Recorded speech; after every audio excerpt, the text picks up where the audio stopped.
கிறிஸ்துவுக்கான அன்பானவர்களே, ஆண்டவருடைய நல்ல பெயரிலே உங்களை வாழ்த்தி ஆசீர்வதிக்கிறேன். இறைவன் தாமே தம்முடைய கிருபை நிறைவை இந்த புதிய நாளிலே நம்ம கொடுத்து நம்மை தாங்குவாராக. இந்த நாளின் தியானத்திற்காக ஒரு வசனத்தை உங்களுக்கு முன்பாக வைக்கிறேன். அது பரிசுத்த யோவான் நற்செய்தி நூல் 20ஆம் அதிகாரம் 23வது வசனத்தின் முற்பகுதி. எவர்களுடைய பாவங்களை மன்னிக்கிறீர்களோ அவைகள் அவர்களுக்கு மன்னிக்கப்படும். எவர்களுடைய பாவங்களை மன்னிக்கிறீர்களோ அவைகள் அவர்களுக்கு மன்னிக்கப்படும். அன்புக்குரிய விசுவாசிகளே, என் ஆண்டவர் உயிர் தெழுந்ததற்கு பின்பதாக தன்னுடைய சீடர்களை சந்திக்கும் பொழுது அவர்கள் மேல் பரிசுத்த ஆவியை ஊதி அவர்களை திருப்பணிக்காக ஆயத்தப்படுத்துகிறார். பிதா அனுப்பினது போல நானும் உங்களை அனுப்புகிறேன் என்று சொல்லி உற்சாகப்படுத்துகிறார். இங்கு ஒரு வல்லமையான அதிகாரத்தை ஆண்டவர் சொல்லுகிறார். பாருங்கள், எவர்களுடைய பாவங்களை மன்னிக்கிறீர்களோ அவைகள் அவர்களுக்கு மன்னிக்கப்படும். திமிர்வாத காரனை கொண்டு வந்து கிடத்தின பொழுது ஆண்டவர் சொல்லுகிற வார்த்தை, உன் பாவங்கள் உனக்கு மன்னிக்கப்பட்டது. சிலுவையிலே அவர் தொங்கும் பொழுது சொன்ன முதல் வார்த்தை, பிதாவே இவர்களுக்கு மன்னியும், இவர்கள் தாங்கள் செய்கிறது இன்னதென்று அறியார்கள். Forgiveness is a character of God being. மன்னித்தல் என்பது இறைவனுடைய பண்பாய் காணப்படுகிறது.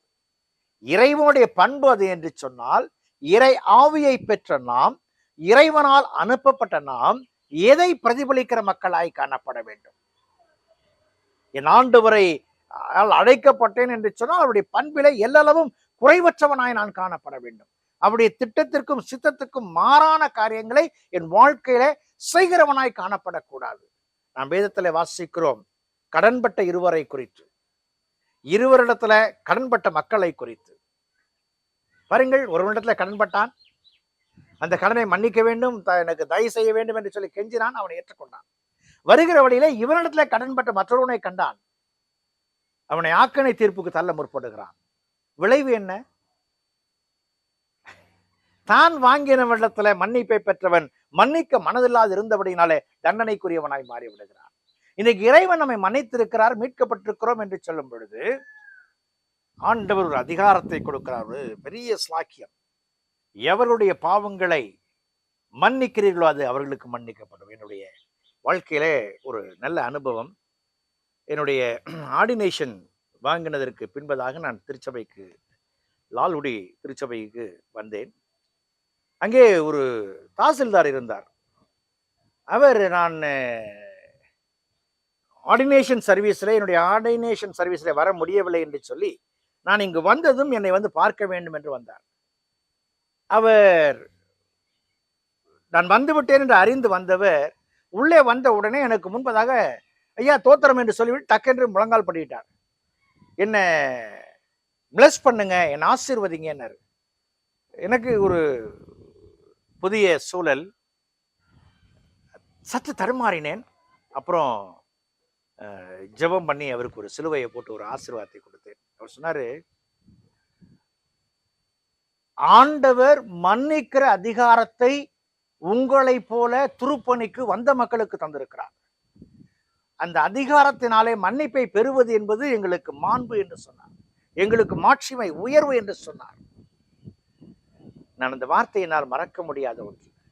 இன்றைக்கு திருப்பணியில இருக்கும் பொழுது மன்னிக்க முடியாத ஒரு தவறு என்பதை நான் சந்தித்ததில்லை.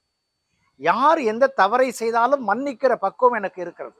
ஏன் என்று சொன்னால், என் தேவனாகிய கடவுள் என்னை மன்னித்திருக்கிறார். நான் மற்றவர்களை மன்னிக்கிற அதிகாரத்தை எனக்கு கொடுத்திருக்கிறார். நான் ஆண்டவருடைய பிள்ளை என்று சொன்னால், am I forgiving the law people? Am I forgiving the people, those who are coming to me with a concern, with expectation? அந்த சூழல் எனக்கு வேண்டும். இதுதான் இறைவன் கொடுத்த கமிஷன், God's கமிஷன். அதை நிறைவேற்றுகிற பணியை செய்ய முற்படும் பொழுது வெற்றியான வாழ்க்கையும் இறைவனை வாழ்க்கையில காட்டுகிற பண்பும் நம்மிடத்துல காணப்படும் என்பதில் மாற்றமில்லை. அந்த கிருபைகளை தேவன் கொடுத்து ஆசீர்வதிப்பாராக. ஆமென். ஜெபம் செய்வோம். நல்ல ஆண்டவரே, இந்த நாளுக்காய், இந்த வேலைக்காய் நன்றி செலுத்துகிறோம். உடைய கரங்களை ஒப்புக் கொடுக்கிறோம். நாங்கள் உம்மிடத்திலே பெற்ற மன்னிப்பை பிரதிபலித்து நீர் மன்னிக்கிற அதிகாரத்தை கொடுத்திருக்கிற உணர்ந்து மற்றவர்களை மன்னிக்க உதவி செய்யும்.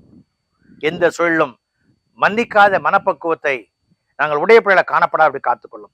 இயேசுவை ஜெபிக்கிறோம், ஜெபக்குள்ள பிதாவே, ஆமென்.